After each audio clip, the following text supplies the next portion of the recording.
Here's something nobody talks about. 6 religions, billions of followers, thousands of years apart.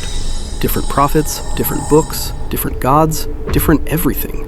And yet, when it comes to what happens the exact moment you die, they all agree on more than you think. Not the comfortable parts, not the heaven is beautiful parts your pastor, imam, or priest talks about on Sunday. The other parts. The specific, terrifying, unavoidable mechanics of what happens to your body, your soul, and your consciousness the second your heart stops. Today we're going through every major religion: Islam, Christianity, Judaism, Hinduism, Buddhism, and Zoroastrianism, and pulling out the dark details that sermons skip, that Sunday school glosses over, and that most people spend their entire lives deliberately avoiding. By the end of this video, you won't just understand what 6 religions say about death, you'll understand why. Across thousands of years and billions of people, they all keep pointing at the same thing. And why that should make every single one of us think very carefully about how we're living right now. Let's start with the religion that has the most specific, most detailed, and most immediately terrifying account of what happens the moment you die. Religion number 1, Islam. The grave is just the beginning. You die. Your family washes your body, gently, 3 times. The same ritual purification you performed before every prayer in life, now performed on you for the last time by someone else. Then you're wrapped in a simple white cloth, the kafan. Doesn't matter if you were a billionaire or a beggar, a king or a criminal. Everyone gets the same plain white cloth. No jewelry, no expensive casket, no status symbols. Because where you're going, none of that matters anymore. Islam has the most detailed, most procedurally specific account of the afterlife of any major religion. And it starts not in heaven or hell, but in your grave. You're buried within 24 hours, placed on your right side, facing Mecca. The mourners leave, and then the real journey begins. 2 angels appear in your grave. Their names are Munkar and Nakir, and they have 3 questions. Who is your Lord? What is your religion? Who is your prophet? If you lived as a believer, the answers come easily. Your grave expands as far as the eye can see. A window opens, not to hell, to paradise. You see your place there, and you sleep in peace until Judgment Day. But if you can't answer, your grave becomes so tight it physically crushes your ribs, one side pressing against the other.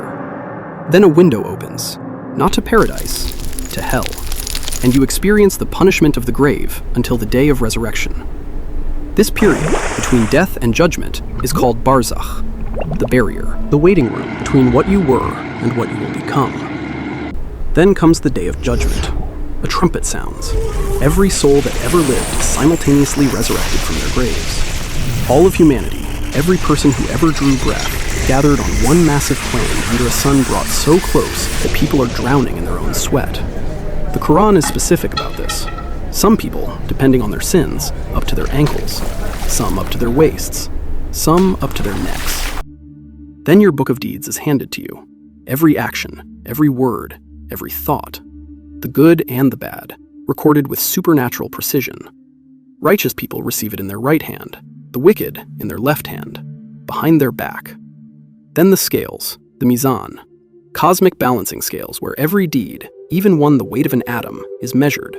Nothing forgotten, nothing rounded up, nothing overlooked. And then, the bridge, the sirat, stretched over the fires of hell, the only path to paradise. Here's what the Islamic texts describe.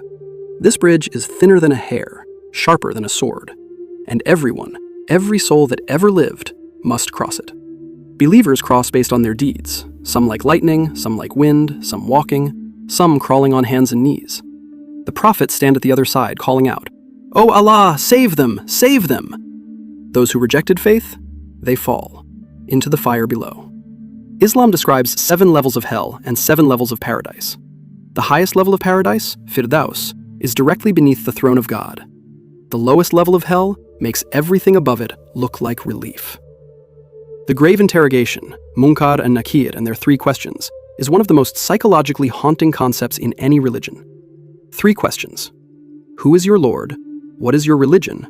Who is your prophet? But here's the version of those questions that applies to every human being, regardless of faith. What did you actually live for? What did you genuinely believe? And who or what did you ultimately follow?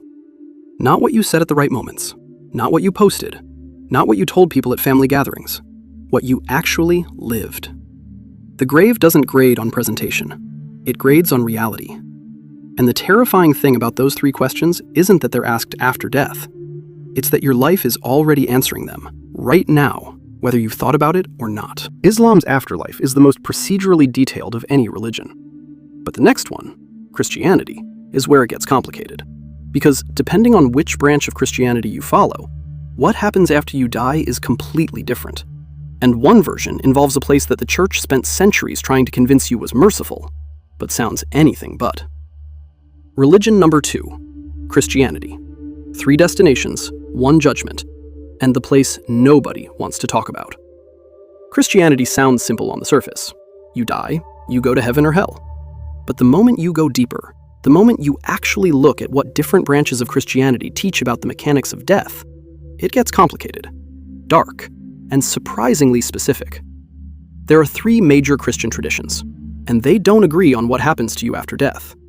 At all. Let's start with the one most people think of first, Protestant Christianity. You die, you are immediately judged based on your faith in Jesus Christ. Heaven or hell. No waiting, no middle ground, no second chances. Simple, clean, final. But then there's Catholic Christianity, and this is where it gets interesting. When a Catholic dies, their soul is judged immediately. But the destination isn't just heaven or hell. There's a third option, purgatory. Not punishment, purification. The idea is this: if you're destined for heaven but your soul isn't fully pure yet, you go to purgatory first. A spiritual hospital where the soul is cleaned and prepared before entering paradise. How long does it last? Nobody knows. Could be brief, could be much longer. But here's the detail that makes purgatory uniquely Catholic and uniquely powerful. The living can affect the dead. Your family can pray for you. Masses can be offered for your soul. Good deeds performed in your name can shorten your time in purgatory. The connection between the living and the dead doesn't end at burial. That's either deeply comforting or deeply disturbing, depending on where you stand. Then there's Orthodox Christianity, and this is the version almost nobody in the West has heard of. In Orthodox tradition, after death, the soul spends 40 days on a journey, revisiting places from its life, confronting its past, and in some traditions, passing through what are called the aerial toll houses. Imagine a series of checkpoints between earth and heaven. At each one, demonic forces present your sins from that specific category: lying, stealing, pride, lust, murder. 1 category per toll house. And at each checkpoint, your good deeds are weighed against them. If you pass, you continue upward. If you fail, you don't. This is why in Orthodox Christianity, the 40 days after death are treated as critical. Special liturgies are held, prayers offered constantly, the church fighting alongside the soul as it makes its way through. And in all 3 traditions, Catholic, Protestant, Orthodox, at the end of time, Jesus returns. Every person who ever lived is physically resurrected. The final judgment takes place. And then, a new heaven and a new earth, where suffering, death, and separation no longer exist. But before that, for those who rejected God, eternal separation, in a place Christianity calls hell. Not the cartoon version with a red devil and a pitchfork. The real theological version. Complete and permanent absence of everything good, everything loving, everything light, forever. The Orthodox toll house concept is the most psychologically uncomfortable version of Christian afterlife theology, because it suggests that every specific sin is cataloged, presented, and weighed. Not generally, specifically. The lies you told, the things you took, the moments of pride that cost someone else their dignity. The comforting version of Christianity says grace covers everything. The uncomfortable version says, grace is real, and every action still mattered. Both can be true simultaneously, and living as if only the comfortable version is true is a risk with permanently high stakes. Christianity gives you 3 possible paths after death, depending on which tradition you follow. But the next religion, Judaism, takes everything you think you know about heaven and hell and completely rewrites it. Starting with a detail about hell that will genuinely surprise you. Religion number 3, Judaism. Hell has a time limit, and heaven has a shocking guest list. You think you know what Judaism believes about the afterlife. You probably don't. Because Judaism's afterlife theology is the most surprising, most misunderstood, and most quietly radical of any religion on this list. Start with the burial. The same respect and urgency as Islam, body washed by a holy society called the Chevra Kadisha, wrapped in a plain white shroud, placed in a simple wooden coffin. Burial within 24 hours wherever possible. Then the soul goes to Gehenna. Wait, you've heard that word before. In the previous video we did, we traced Gehenna back to the Valley of Hinnom, the actual physical valley outside Jerusalem where Israel burned children for Molech. The word for hell in Judaism literally came from that place. But here's what almost nobody tells you about Gehenna in Jewish theology. It's not permanent. Gehenna in Judaism is not the eternal lake of fire of Christian theology or the 7 levels of Islamic hell. It's a purification process, a spiritual washing machine where the soul is cleansed of the damage done during life. And the maximum time anyone spends there? 12 months. Even the worst human being who ever lived. 12 months. Then purification is complete and the soul moves on. This is why in Jewish mourning tradition, the Kaddish prayer is recited for exactly 11 months after a death. Not 12, 11. Because reciting it for the full 12 months would imply your loved one was among the very worst souls who ever existed. 11 months covers everyone else. That's not just theology. That's theology expressed in tender, careful, human detail. The righteous go directly to Gan Eden, the Garden of Eden, where they experience peace, closeness to God, and spiritual pleasure. And here's the detail that genuinely shocks most people when they hear it for the first time. Judaism teaches that righteous people of all nations have a place in the world to come. Not just Jews, not just people who followed every commandment. Righteous people, period, regardless of religion. Then after this, Olam Haba, the world to come. When the Messiah arrives, the dead are physically resurrected, justice and peace are restored, and the broken world is finally made whole. But not all Jews believe the same thing. Orthodox Jews, physical resurrection, literal bodies coming back to life. Reform Jews, spiritual immortality. The soul lives on, but the body stays in the ground. Kabbalistic Judaism, Gilgul, reincarnation. Your soul returns in different bodies, life after life, until your specific spiritual purpose in the world is complete. 3 traditions, 1 religion, 3 completely different answers. The 12-month limit on Gehenna is one of the most humanely designed theological concepts in religious history. It says, yes, the damage you did in life has consequences. Yes, the soul needs cleaning, but there is an end. There is a limit. Mercy is built into the architecture. And the practice of saying Kaddish for 11 months instead of 12, to protect your loved one's reputation, even in death, is the kind of detail that makes you realize how deeply human religious practice actually is. These weren't just abstract theological debates. These were real people trying to figure out how to grieve, how to live, how to treat the people they loved, even after they were gone. What would you want the people who love you to believe about what happens to you? That question is worth sitting with. Judaism's afterlife is surprisingly merciful. Even hell has a time limit. But the next religion completely throws out the concept of a permanent soul altogether. And once you understand what Hinduism actually teaches about death, you'll never look at your current life the same way again.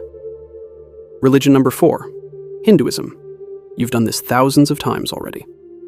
Here's something Hinduism says that no other religion on this list says. You've already died before, many times. You just don't remember. Hinduism doesn't treat death as an ending. It treats it as a transition, a costume change. The soul, the Atma, is eternal and indestructible. What dies is just the body it was wearing. When a Hindu dies, the body is cremated on a funeral pyre. Fire purifies.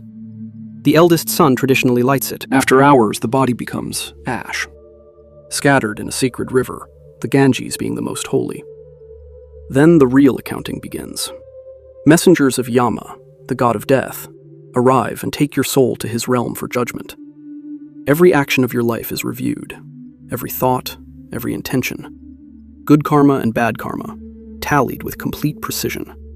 Based on that accounting, you may go to Swarg, a heavenly realm of reward, or Naruk, a hellish realm of consequence. But here's what makes Hinduism radically different from everything we've covered so far. Both are temporary. Swarg and Naruk are not permanent destinations. They're rest stops. Once your karma, positive or negative, is fully experienced, you're reborn. You come back, maybe as a human, maybe in better or worse circumstances, maybe as an animal, in extreme cases, as an insect, as a plant. Your birth circumstances in your next life, your family, your health, your country, the conditions you're born into, all of it determined by what you did in this one. This cycle is called samsara. Birth, death, rebirth. Over and over. Potentially for millions of lifetimes. And the goal, the only way out, is moksha. Liberation from the cycle entirely. No more births. No more deaths. No more karma accumulated. No more consequences to work through. Freedom. But how you achieve moksha depends entirely on which branch of Hinduism you follow. For followers of Vishnu, moksha means reaching Vaikuntha, the eternal realm of Vishnu where the soul lives in peace, distinction maintained, and never returns to the cycle. For followers of Shiva, moksha is absorption into Shiva himself. The individual identity dissolves. The soul merges with ultimate reality, like a drop of water returning to the ocean. For Advaita Vedanta, the most philosophically radical position, your individual soul and the universal consciousness are already the same thing. You just don't know it. Moksha isn't going somewhere. It's waking up to the truth that you were never separate from God to begin with. You are God. You just forgot. And there are 14 different worlds described in some Hindu texts where souls can be reborn. Higher heavenly realms, earth in the middle, lower hellish realms. All temporary. All part of the same endless cycle until moksha is achieved. Samsara is described in Hindu philosophy as exhausting, and deliberately so. The endless cycle of birth, death, and rebirth isn't presented as comforting. It's presented as the problem that spiritual life is trying to solve. Think about that framing. Most Western religion promises heaven as a reward.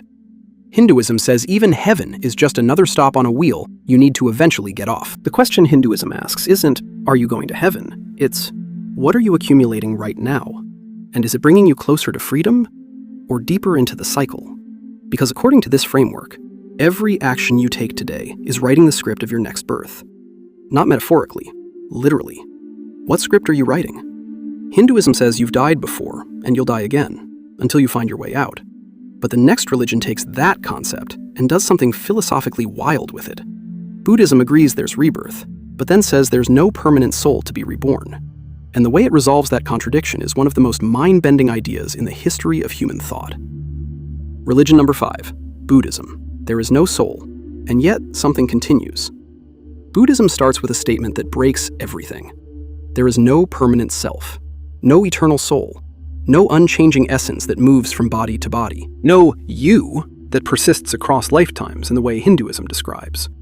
And yet, Buddhism also teaches rebirth, which immediately creates a question. If there's no soul, what exactly is being reborn? The answer Buddhism gives is one of the most philosophically sophisticated ideas in the history of human thought. Consciousness. Not a soul, not a self, just a stream of consciousness, conditioned by karma, shaped by actions and intentions, that continues when the body dies, the way a flame continues when it lights another candle. The new flame is connected to the first, caused by the first, but it is not the same flame. This is why Buddhism calls it rebirth, not reincarnation. The distinction matters enormously. There's no you traveling to a new body.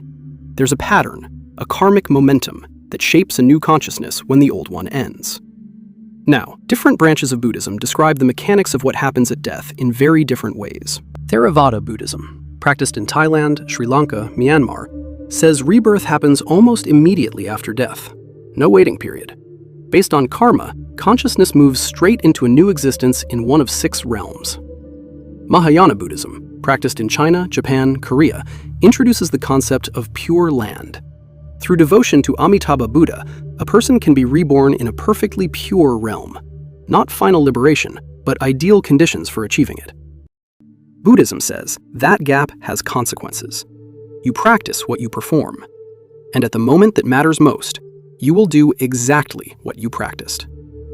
What are you practicing right now? Buddhism says liberation is available to every single person, including at the very moment of death.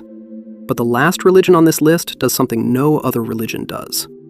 It tells you that hell itself is temporary, that evil will ultimately be destroyed, and that even the worst human being who ever lived will eventually be purified. It's the oldest religion on this list, and it's the one with the most quietly radical promise. Religion number 6, Zoroastrianism, the oldest religion, and the most surprising ending. Most people have never heard of Zoroastrianism. That's a mistake, because this is the religion that may have shaped everything else. Zoroastrianism is older than Christianity, older than Islam. Scholars believe it significantly influenced Jewish, Christian, and Islamic concepts of heaven, hell, angels, demons, resurrection, and final judgment. The ideas you just heard in the previous 5 religions, many of them have roots here, and yet fewer than 200,000 Zoroastrians exist in the world today, mostly in India and Iran. One of the most influential religions in human history, and almost nobody knows it. The burial practice alone is unlike anything we've covered. Traditionally, Zoroastrians didn't bury their dead, didn't cremate them either. They used structures called towers of silence, circular platforms built on hilltops where bodies were left exposed to the sky. For vultures. The reasoning was theological. Earth is sacred. Fire is sacred. Water is sacred. A corpse would pollute all 3. So the body was returned to nature through birds without touching any of the holy elements. Today, because of modern laws and changing societies, most Zoroastrians bury or cremate. But the Tower of Silence tradition is one of the most striking funeral practices in human history. After death, the soul spends 3 days near the body while prayers are recited. On the 4th day, judgment. The Chinvat Bridge, a bridge stretching over the void between the world of the living and the afterlife.